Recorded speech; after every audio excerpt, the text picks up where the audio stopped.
So Taiwan is 6 months away from an election that will determine whether its leadership is more or less friendly towards the Chinese mainland. With that in mind, the opposition party on Monday selected its challenger to Taiwan's incumbent leader, Tsai Ing-wen, who has consistently resisted the One China principle. In January, Chinese President Xi Jinping warned Taiwan that independence is a dead end and its people should embrace peaceful reunification. Tsai appears to be standing her ground, though. Most recently, Tsai reached a deal with the Trump administration on a planned $2 billion plus arms deal, which Beijing protested. In total, Tsai is spending 4 days in the United States, much longer than the norm, and met with high-ranking officials. So the question becomes, what impact will her trip have on cross-strait relations? And if the opposition candidate does indeed win the January 2020 election, how might he reshape Taiwan's future? Joining me now in our Beijing studio are Heqiang, a Taiwan-affairs analyst, as well as Mengying from the Institute of Taiwan Studies at the Chinese Academy of Social Sciences. Welcome to you both. Thank you, Michael, for joining on The Point. Mr. Xu, I want to get to you first. In terms of Tsai's visit to the U.S., this is often seen as a barometer in terms of Taiwan's leaders visiting the United States. It is a barometer of how things are going between these two sides. What does Ms. Tsai's visit to the U.S. signify this time for as long as she did 4 days out of 12 days out of her entire trip, and what does she achieve in the United States? Yeah, I think I will name it as a kind of a visit without the name visit. So we just call it a step over to the US. But just as you have said, the US side always tend to use the treatment for Taiwan leader step over treatment as a kind of parameter to measure the ties between the US and the Taiwan island. So I that for Tsai Ing-wen, this will be the US side want to boost her campaign in the coming election because according to the current opinion poll that we know, the Tsai do not have shown enough preference to most of the people in Taiwan, and I think it's a big opportunity for the U.S. side to give Tsai a reward for his collaborative initiative. In terms of the collaborating with the U.S. to initiate the kind of the anti-Chinese mainland approach in the Eastern Asia, and from time to time we can see Tsai is frequently to intervene or trying to smear Chinese mainland's domestic or the overseas initiative, and want to orchestrate a kind of anti-Chinese mainland atmosphere in the international community. So you're saying this is mostly for political posturing? Yeah. Yes, it is. I see. Ms. So I want to come to you in terms of what do you think Tsai Ing-wen is trying to achieve in her visits to the Caribbean islands? Well, I think Tsai's main purpose is to show that she has the capability to deal with the external affairs, and she wants to expand the so-called international space for Taiwan. As we all know, since Tsai took office in 2016, Taiwan has been losing its so-called diplomatic allies, actually to a historic low. So we all know that the 2020 election is just around the corner. So Ms. Tsai wants to, at this time, visit the so-called diplomatic allies in order to show her capability to deal with the external affairs and to expand the so-called international space for Taiwan. Got it. Mr. Xu, back to you in terms of last Monday, we were hearing from the U.S. Department of Defense announced the State Department approving a potential arms sale to Taiwan that is upwards of $2 billion plus. So why did Tsai seek this deal right now? Why is Taiwan trying to increase its military spending right now? I mean, in terms of the military balance across strait, there is no way that Taiwan can catch up with the Chinese mainland. The comparison is not being able to catch up. The Chinese mainland knows this, Taiwan knows this, and the United States knows this. So what's going on here? I think that even the U.S. side has admitted that this bundle of the arms sales to Taiwan will not ultimately to change the fundamental basis for the mainland Taiwan military status quo. But I think the U.S. want to release a political signal to show their preference for Tsai, and I think it's very rare for the U.S. government to give out the signal of the stance in such an early stage before a leadership campaign, because we all know that there's still almost a half a year when the general election is coming in January.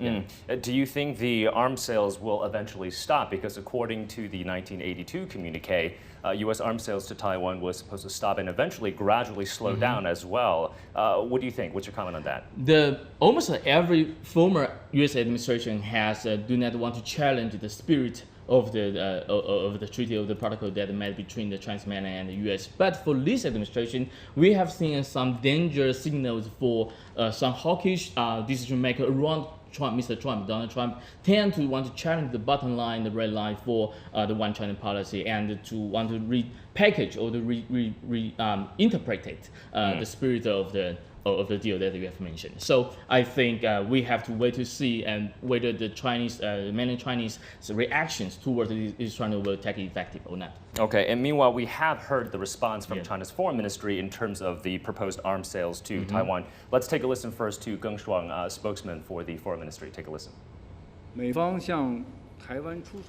The U.S. arms sale to Taiwan severely violates the basic norms of international law and international relations, seriously breaches the One China principle and the three China-U.S. joint communiques, and harms China's sovereignty and security interests. To protect its national interests, China will impose sanctions on the U.S. companies that are involved in arms sales to Taiwan. China's government and companies will not cooperate or do business with them.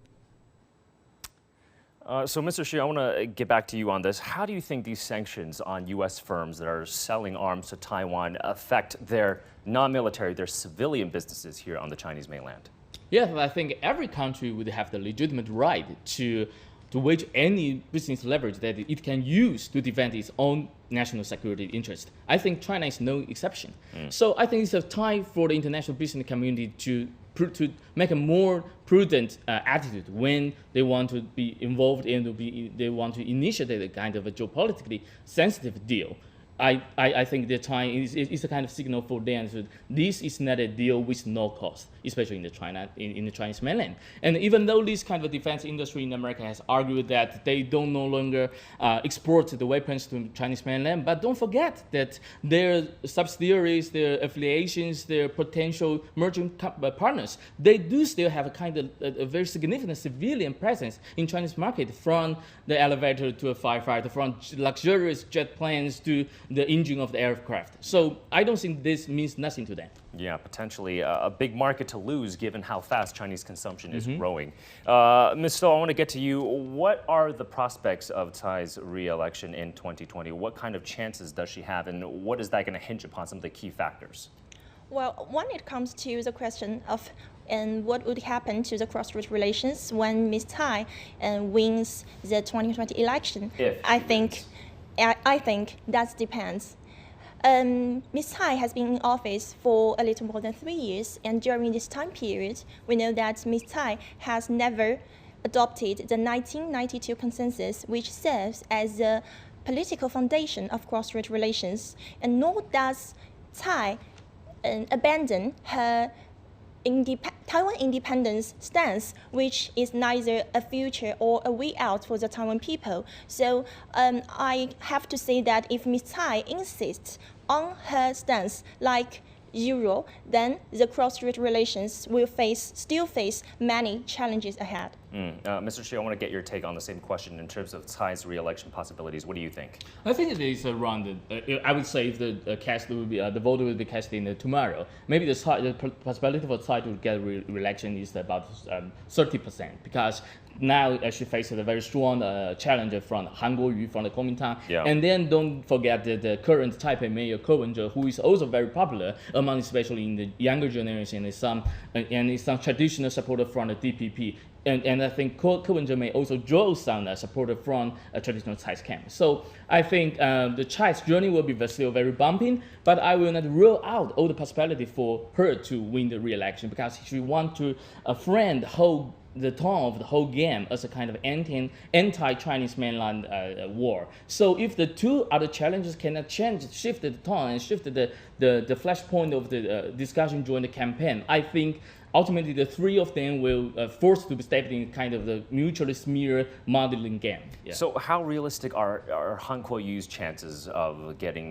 the election bid, and if so, how's that going to change the dynamics of cross-strait relations, you think? Yes, apparently Han Kuo-yu has proposed a very moderate and pragmatic initiative to deal with mainland China, but Chinese mainland. But I think that the foremost task for Han Kuo-yu itself to win the election is to consolidate some middle class and well-educated supporters in the Pembrey camp, because in the past half year he has been largely depicted as a kind of a populist or a very pro-mainland candidate, or even some would argue he is kind of the leader of the so-called Tea Party faction inside the Kuomintang. So how to when he got a nomination now, how can he to renege his policy lines and to win the middle electors? I think it will be the most challenging task for Han Kuo-yu. Okay, and based on your observations of Taiwan society right now, what is the mood on the island towards the Chinese mainland, you think? I think most of the people in Taiwan will think a little bit, kind of depressed the mood, because they know they can rely on everything on the U.S. or relies on everything on the Western market, because it's very natural for the Taiwanese businessmen to earn their money and to launch their normal exchange with their partners on the Chinese mainland. But now it seems that Tsai Ing-wen tend to horrify or want to uglify the normal exchange, business, culture, even the political exchange between the Taiwan and the Chinese mainland. So I think the people now are a little puzzling whether to follow Tsai's line for another 4 years and exchange for a kind of commitment from the US side, or try to strike a new balance between the Washington and Beijing. I mean, the timing is definitely interesting. It almost seems like Tsai Ing-wen is trying to incite sort of disaffection, sort of incite anger across the strait based on political maneuvering for her upcoming elections, I guess. Right? Would you agree? Yeah, I would certainly agree with that. Yeah. Okay. All right, we're going to leave it there. Many thanks for your insights on this. Xu Heqiang, Taiwan-affairs analyst, as well as Mengying from the Institute of Taiwan Studies at the Chinese Academy of Social Sciences. Thank you for joining us on the program. All right, after the break, a leaked diplomatic cable has revealed that U.S. President Donald Trump's real motive for pulling out of the Iran nuclear deal. How should this latest accusation be read? You're watching The Point. Stay with us.